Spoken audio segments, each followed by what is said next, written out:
अस्सलामुअलैकुम, आप देख रहे हैं के न्यूज एचडी में हूं हारिस अली शकीलानी। चलते हैं आज की अहम खबरों की। मुल्की और गैर मुल्की ताज़ा तरीन खबरों के साथ हाजिर खिदमत हैं। लिए चलेंगे साहिवाल, जहां से रिपोर्ट कर रहे हैं हमारे नुमाइंदे Ali Raza. Sahiwal railway road Indus hotel के करीब बेनजीर इनकम सपोर्ट के नाम पर हजारों रुपए रिश्वत वसूल की जाने लगी। खुद साख्ता मार्केट कमेटी का सदर जावेद पहलवान सहाफियों को संगीन नताइज की धमकियां देने लगा।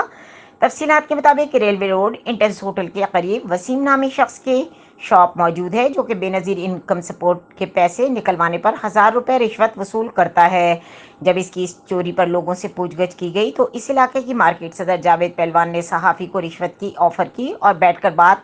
रफा दफा करने की कोशिश की, मगर सहाफ़ी ने गरीब आवाम की आवाज़ को अपना फ़र्ज समझते हुए अपने कैमरे का बेदरिया इस्तेमाल करते हुए वहां पर आई हुई आवाम से पूछगछ शुरू कर दी। इस मौके पर आवाम का क्या कहना था, आए जानते हैं इस रिपोर्ट में।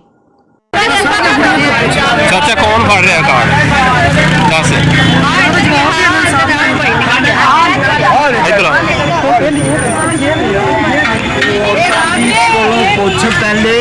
अच्छा मैनू एक गल दस तुसी की इत्थे डिवाइस तुहाडे कोल है डिवाइस वाले तुसी हो हाथ थल्ले कर डिवाइस तेरी आ डिवाइस और भाई दी है मैंने काम ते रखिया होया अच्छा ते पैसे क्यों लोगों को ले रहे हैं किन्ने इधर तो रोक एक मिनट रोक इधर की नाम की तेरा नाम की है बदतमीजी करता तू बदतमीजी नाम की तेरा नाम दस पहले अपना नाम दस थोड़ा तरीका बना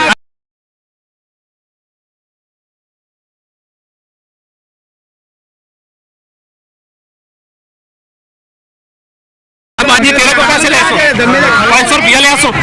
आ देख बाजी इधर दिखा देता नहीं देता 500 रुपया लेता तेरे को अच्छा तेन वसीम ने रखा तेन किन्ने रखा है दस पहले हाँ किन्ने रखा है वसीम ने रखे अच्छा वसीम ने रखा है बाजी ले रहा पैसे अच्छा थोड़े को पैसे लेके कह रहे अच्छा ठीक हो गया की लगता बस चल जाएगा तेन नहीं पूछना की लगता वसीम तेरा भाई आ तेन उन्हें खुद खड़ा इतने किया वा है इतने उन्हें तेन खड़ा किया वा दस दे बस असं तेन कुछ नहीं कहना सी चले बस उन्हें खड़ा किया वसीम ने चलो ठीक हो गया।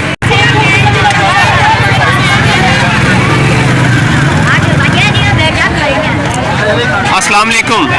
वसीम भाई की हाल है ठीक हो अच्छा वसीम भाई बंदा थोड़ा सी जो इतने बंदा रखे हुआ हायर किया जो हमने जो तुम कार्ड पेश कर रहे यही बंदा जिसे हम तेरी दुकान के सामने रौला पाया जो तुम कार्ड दे रहा से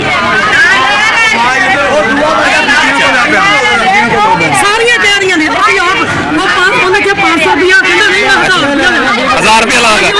यही जी अगे वीडियो से बना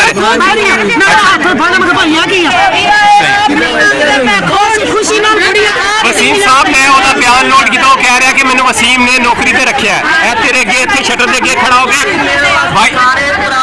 अच्छा थानू 10 कार्ड दे रहा एक बराबर है हुने जरा निकलिया मैं वीडियो दिखा देना वा हाँ हुने दिखाना वा इतने खड़ा होकर कार्ड दे रहा मैं पहले अद्धे घंटे तक खड़ा होकर सारी चीज़ें देखी उस बाद में वीडियो बनाई ठीक है ना जी कार्ड